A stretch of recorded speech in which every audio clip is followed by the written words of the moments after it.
Hi kids! Welcome to Teacher Beth Class TV.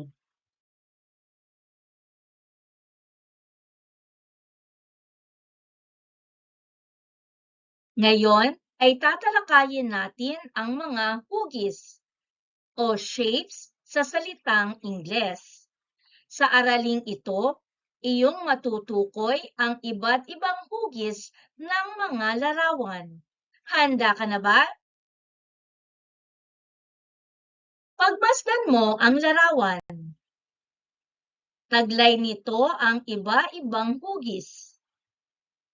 Matutukoy mo ba ang mga ito? Halina at kilalanin natin ang iba-ibang hugis na makikita sa ating paligid. Bilog, circle sa salitang Ingles. Narito ang mga larawan na may hugis bilog. Bola, plato, orasan, donut, gulong, dalandan, butones. Ikaw naman ngayon ang magbigay ng mga halimbawa ng mga bagay na may hugis bilog. Parisukat, square sa salitang Ingles. Narito ang mga halimbawa ng mga bagay na may hugis parisukat. Sabayan ninyo ako mga bata.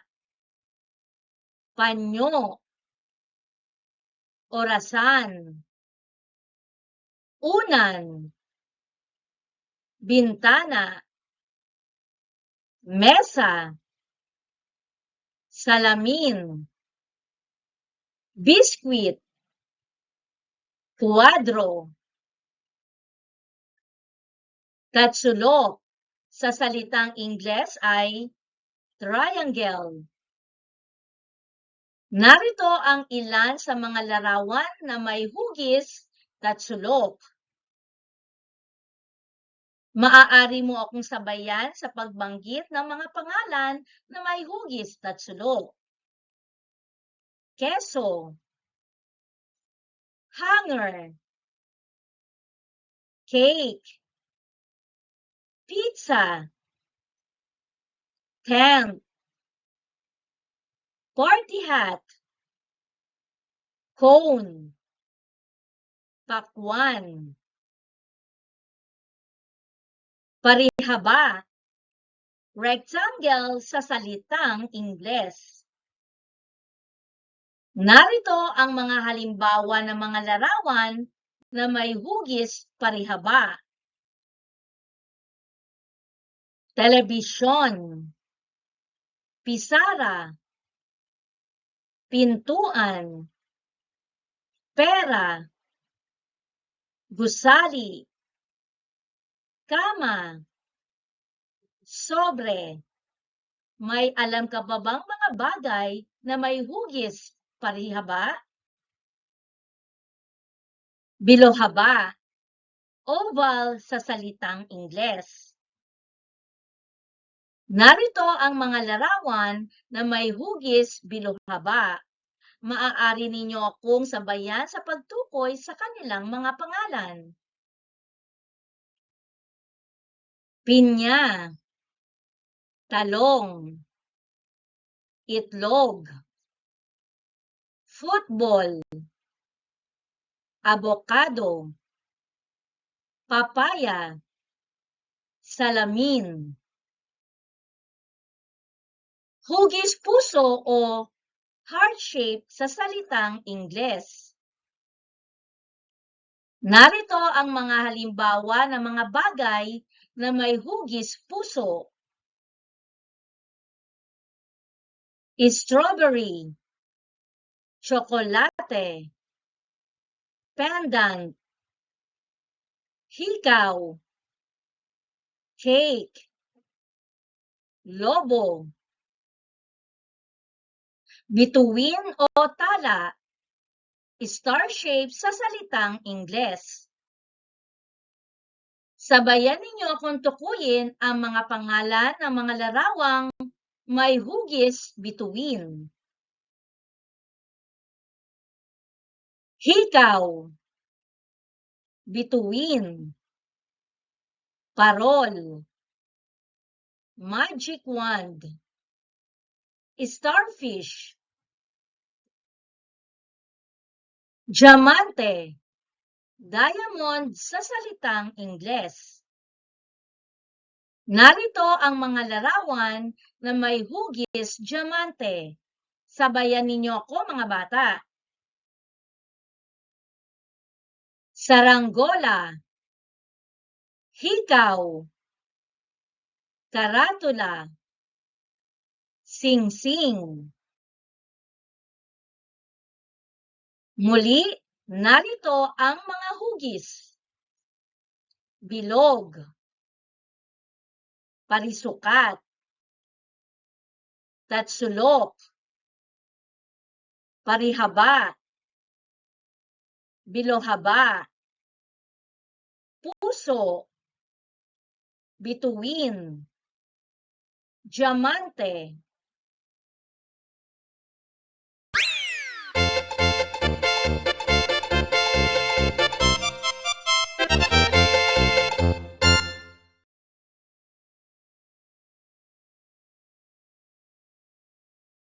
Tukuyin ang pangalan ng bawat hugis. Maaari mo ring isulat ang iyong sagot sa comment section. Bilog, bituin, puso.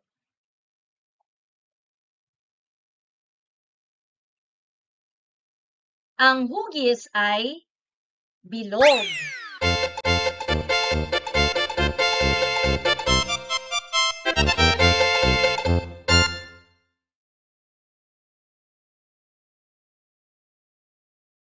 Bilog, bituin, puso.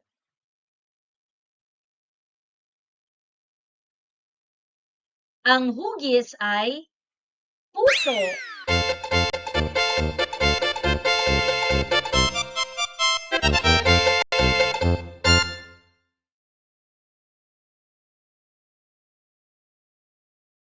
Bilog, bituin, puso.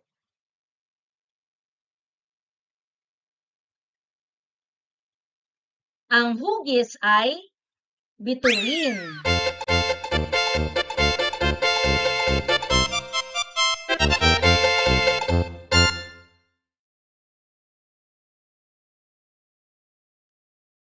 Parisukat, bilohaba, parihaba.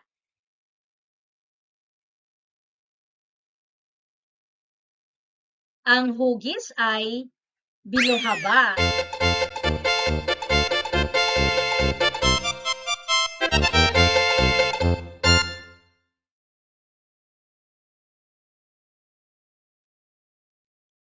Parisukat, bilohaba, parihaba.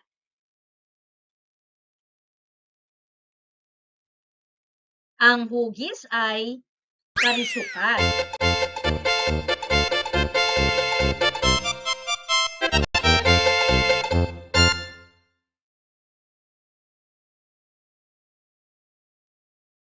Parisukat, bilohaba, parihaba.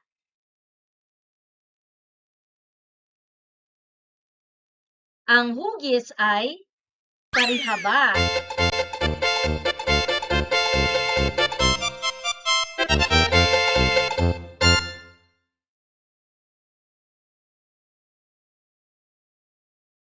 Diamante, puso, bilohaba.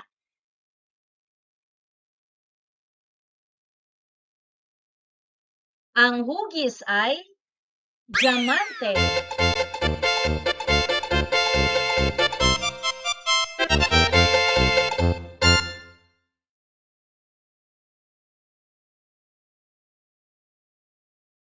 Lagyan ng X ang bagay na naiiba ang hugis sa bawat pangkat.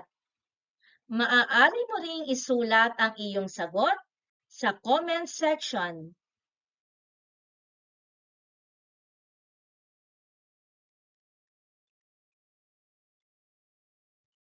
Ang naiibang hugis ng larawan ay ang Christmas tree, sapagkat ito ay may hugis at sulok.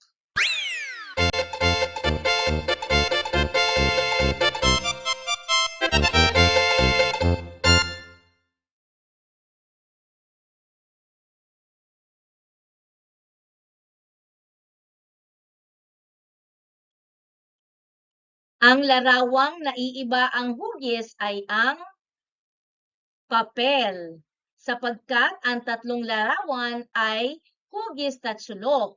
Ang papel naman ay hugis parisukat.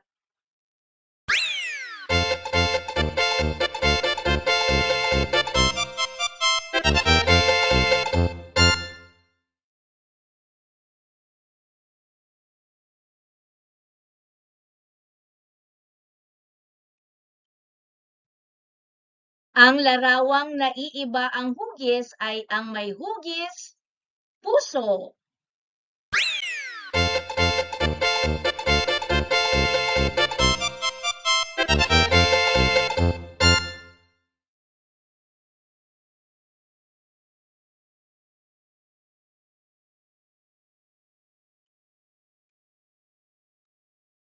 Ang larawang naiiba ang hugis ay ang patola.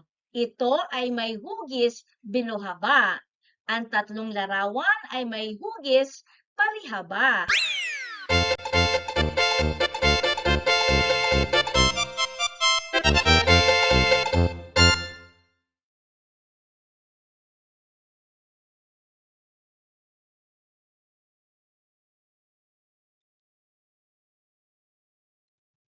Ang larawang naiiba ang hugis ay ang saranggola, sapagkat ito ay may hugis diamante. Ang regalo, biskwit at orasan ay may hugis parisukat.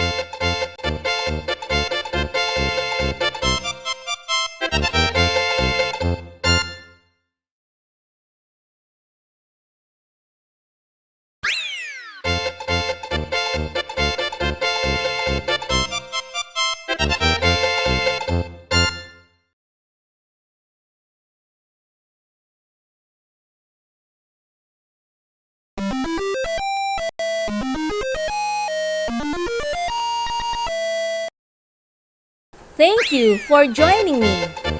Let's learn, play, and grow together. Teacher Beth Class TV.